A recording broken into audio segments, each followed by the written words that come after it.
Salut à toutes et à tous et bienvenue pour ce nouveau tutoriel de Blender France consacré à l'éclairage et plus particulièrement aux images HDRI. Alors c'est un tutoriel qui m'a été réclamé par pas mal d'abonnés, du coup j'en profite pour faire un tutoriel là-dessus.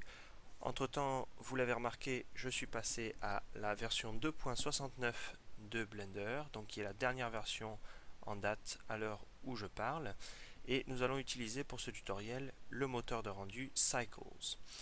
Donc je suis ici sur ma scène par défaut dans Blender et je vais supprimer la lampe qui se trouve ici par défaut sur la scène, puisque vous le savez dans Cycles, les lampes fonctionnent un petit peu différemment par rapport à l'ancien moteur de rendu Blender Render, puisque toutes les lampes fonctionnent avec un nœud qui s'appelle le nœud Emission et qui va permettre aux éléments d'émettre des photons et donc de la lumière. Donc je vais activer l'affichage des touches tant que j'y suis pour que vous puissiez suivre mes manipulations. Voilà qui est fait. Je vais démarrer l'affichage, voilà. Et je vais supprimer également le cube dont nous n'avons pas besoin, je garde uniquement la caméra. Bon, je vais préparer un petit peu une scène de démonstration pour tester notre éclairage HDRI, donc je vais ajouter une sphère que je vais lisser et je vais la dupliquer pour en mettre une de chaque côté, une à gauche et puis une à droite. Voilà. Voilà ma scène, ça va être assez simple, c'est juste histoire de tester notre éclairage. Donc j'ai trois sphères lissées au centre de ma scène et je vais maintenant passer à l'éclairage à l'aide des images HDRI. Alors pour ceux qui ignorent ce que sont les images HDRI, je vais peut-être vous donner un exemple et pour cela nous allons nous rendre sur internet. Donc je vais vous montrer déjà où trouver des bonnes images HDRI. Donc la référence que j'utilise presque tout le temps pour les images HDRI, c'est le site DeviantArt. Donc il suffit de marquer DeviantArt sur Google. Vous prenez le premier lien et là dans le formulaire de recherche, vous rentrez juste pack HDRI. Hop, ça n'a pas pris la saisie. Voilà, pack HDRI. Et puis search art ici. Et vous allez vous trouver avec pas mal de packs gratuits d'images HDRI pour vos éclairages.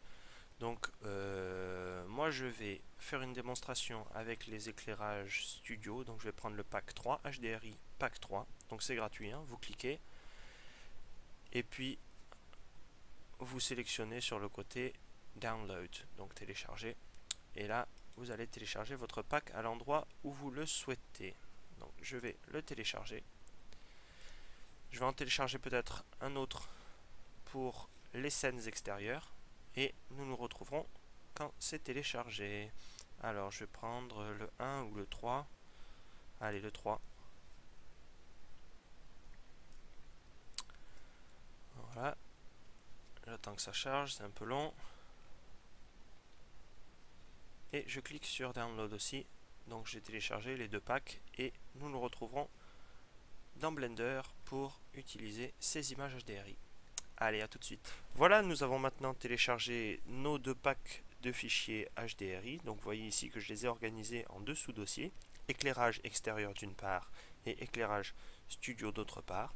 Et vous voyez qu'à l'intérieur de ces dossiers, j'ai mes images qui sont en fait des fichiers au format soit .hdr, soit .exr. Donc c'est les deux extensions que vous allez trouver le plus communément. J'ai fait exprès de prendre ces deux packs là pour vous montrer les deux types d'extensions.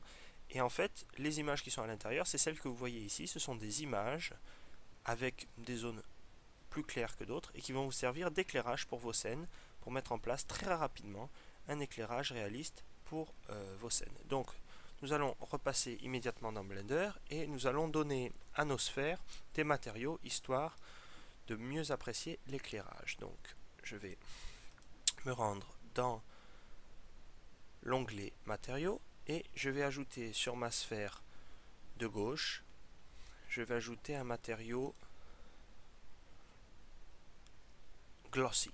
Donc en fait, c'est un matériau qui va reproduire le comportement du miroir. Donc il va renvoyer l'ensemble des rayons de lumière qui vont l'atteindre. Donc je vais laisser les paramètres par défaut ici. Je vais maintenant passer à ma sphère du milieu, à laquelle je vais attribuer un matériau que je vais appeler diffuse. Voilà, j'ai pas nommé l'autre, je vais le faire très rapidement. Je vais l'appeler miroir. Voilà. Donc je me mets sur la sphère du milieu, je laisse le matériau par défaut, diffuse, BSDF ici. Je laisse toutes les options telles quelles. Et puis enfin sur la dernière sphère, je vais ajouter un dernier matériau que je vais appeler vert. Et dans le paramètre surface, donc surface ici, je vais sélectionner glass. Donc ça va reproduire le comportement du vert, vous l'avez compris, je vais laisser tous les paramètres par défaut. Bien, nous avons maintenant notre scène en place avec différents matériaux. Nous avons la caméra qui n'a pas bougé. Donc si je me mets en vue caméra, vous voyez que, bon, je vais peut-être juste recadrer très rapidement ma vue. Voilà, comme ça, histoire d'être un petit peu perfectionniste. Et maintenant, nous allons nous occuper de l'éclairage à proprement parler. Donc l'éclairage à l'aide des images HDRI, donc qui signifie en fait High Dynamic Range Image. Ce sont en fait des images prises à 360 degrés qui sont à très haute résolution et vont servir à éclairer votre scène. Donc pour ce faire, vous allez vous rendre dans l'onglet World, donc qui est représenté ici par une petite terre, vous cliquez dessus, et là vous allez cliquer sur New. Donc vous voyez qu'il y a un nouveau paramètre World qui est créé, donc je vais appeler ça, je sais pas, HDRI, pas très inspiré. Et dans le paramètre surface, ici, vous voyez que j'ai un fond. Donc c'est effectivement un fond que je veux créer, qui va servir d'éclairage. Par contre, la couleur, vous voyez qu'elle est déterminée sur le gris.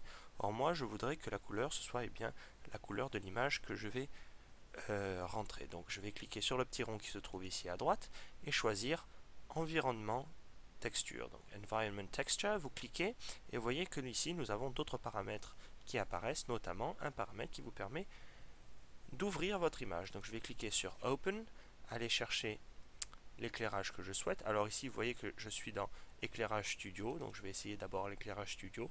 Je vais choisir alors tout à fait au hasard le 30. Je ne sais pas du tout à quoi il ressemble et je mets Open Image. Et vous voyez ici que j'ai différents paramètres qui vont vous permettre d'ajuster l'affichage de votre éclairage HDRI. Donc si je vous donne rapidement un aperçu de ce que ça donne, je vais cliquer ici sur Rendered et vous voyez immédiatement que tout autour de ma scène, j'ai mon image qui s'est automatiquement mise en place et qui éclaire ma scène et qui interagit avec les matériaux de mes objets. Vous voyez ici que le plus flagrant c'est avec la sphère qui a le matériau miroir. Vous voyez que ça reflète l'ensemble de ma scène et plutôt de mon éclairage sur mes objets. Vous voyez que ça interagit également avec ma sphère diffuse. Vous voyez que l'éclairage est plus sombre ici et un petit peu plus dans les tons marrons. Et puis naturellement, le vert, on voit à travers ma scène et mon éclairage. Donc vous voyez que c'est un moyen très pratique de mettre en place un éclairage réaliste assez rapidement. Donc après, à vous de trouver les bonnes images par rapport à la scène que vous êtes en train de faire. Donc vous voyez, vous avez différents paramètres que vous pouvez régler, notamment la projection. Est-ce que ça va être une projection sur une sphère, une demi-sphère ou bien sur un carré? Donc Mirrorball, ça va. Vous voyez que dès lors que je choisis Mirrorball, vous voyez bien que la projection est sphérique. Ça a tordu un petit peu l'image.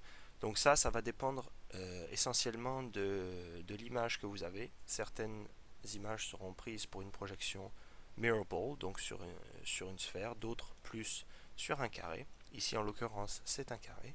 Et vous avez ici le paramètre tout en bas, Strength, qui est en fait l'intensité de l'éclairage. Plus je vais augmenter ce paramètre là, et bien plus l'éclairage HDRI va être important. Et vous voyez ici que on atteint un éclairage très très intense. Donc je vais laisser à 1 et je vais vous montrer un autre exemple. Je vais pour cela prendre un autre type d'image HDRI, un éclairage extérieur, puisque naturellement vous pouvez vous en servir pour vous en servir pour un éclairage intérieur, mais également vous pouvez vous en servir pour un éclairage extérieur, un ciel, etc. Donc il y a plein d'autres possibilités. Vous voyez ici que ce que j'ai en fait c'est une scène extérieure qui va servir d'image et qui va servir ici par exemple sur cette boule de réflexion. Vous voyez que ici on a vraiment l'impression que cet objet est entouré par un cimetière. Bon, désolé pour cette image peu alléchante. En tout cas, voilà le fonctionnement des images HDRI.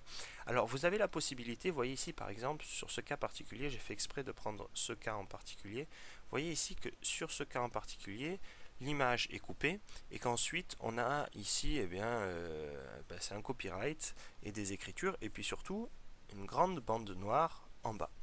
Donc, vous avez la possibilité d'ajuster le placement de votre image HDRI à l'aide des nœuds. Donc, je vais vous montrer tout de suite comment on va faire ça. Donc, je vais élargir légèrement cette vue-là et je vais en faire un éditeur de nœuds. Donc, je vais cliquer ici en bas et cliquer sur Node Editor. Donc, vous voyez ici que rien n'apparaît à l'écran, c'est normal puisque nous sommes actuellement dans le paramètre, en mode matériaux. Donc, je vais cliquer ici sur l'icône World puisque nous sommes ici sur ce panneau dans l'onglet World, donc c'est la même icône, je vais cliquer sur la petite terre et vous voyez ici que les nœuds apparaissent. Donc analysons très rapidement ces nœuds, nous avons un résultat qui est World Output, qui est branché sur la surface, puis un nœud Background qui est notre fond avec l'intensité de l'éclairage, et enfin notre texture environnement avec l'image que nous avons chargée, le type de projection, et ici le type de source. Donc c'est une image simple. Bien, vous voyez ici que nous avons une entrée vecteur et sur cette entrée vecteur, nous allons pouvoir ajouter un nœud que vous allez trouver dans Vector et qui s'appelle Mapping. Et dans ce nœud Mapping, je vais dézoomer un petit peu pour que ce soit plus visible. Vous allez pouvoir régler 3 paramètres principaux, notamment la location, qui est en fait le placement de votre image HDRI. Rotation, c'est la rotation, vous l'avez compris. Et enfin, Scale, c'est l'échelle. Et à l'aide de ces 3 paramètres, que vous pouvez régler naturellement sur les 3 axes, X, Y et Z, X, Y et Z, et enfin X, Y et Z, vous allez pouvoir vraiment ajuster le placement de votre image HDRI. Ce qui veut dire que si, par exemple, la ligne noire dont on parlait tout à l'heure se trouve au-dessus de votre sol, vous allez pouvoir la baisser en modifiant le paramètre position sur l'axe Z et en diminuant la valeur. Bien. Vous allez peut-être aussi éprouver le besoin dans vos scènes de masquer tout simplement ce qu'il y a derrière, c'est-à-dire de vous servir de l'image comme éclairage, mais qu'elle n'apparaisse pas en fond dans votre scène. Donc pour cela, il y a un autre petit truc que je voulais vous montrer. Ça se passe aussi avec les nœuds. Donc on va repartir ici de notre schéma de base. Et nous allons ajouter un shader qui va être le shader Transparent. Donc vous cliquez sur Shader Transparent. J'en profite pour vous dire qu'à chaque fois, j'ajoute un nœud à l'aide du raccourci clavier Shift A. Nous allons mixer ces deux nœuds à l'aide d'un shader Mix Shader. Donc nous allons les mélanger ensemble. Donc vous voyez ici que j'ai mon background qui arrive sur la première entrée et puis mon Transparent Shader qui arrive sur ma deuxième entrée. Et enfin, nous allons ajouter un dernier nœud qui se trouve dans la rubrique Input et qui va être Light Path, donc raie lumineuse. Et là, vous allez sélectionner le premier, Is Camera Ray, et vous allez le mettre dans le Factor. Donc si maintenant je reprends ma scène, vous voyez que l'éclairage agit bien sur les objets, puisqu'on voit ici la réflexion sur la boule, mais par contre qu'il n'apparaît plus du tout en fond, ce qui fait que vous pouvez vous servir des images HDRI pour faire comme si par exemple il y avait ça autour de vos objets sans avoir à le modéliser et sans que ça vous gêne dans vos rendus. Voilà, j'espère que ce tutoriel vous aura été utile. Je vous souhaite encore à tous et à toutes de très bonnes fêtes. Et je vous dis à très bientôt sur Blerne France pour un nouveau tutoriel. Ciao!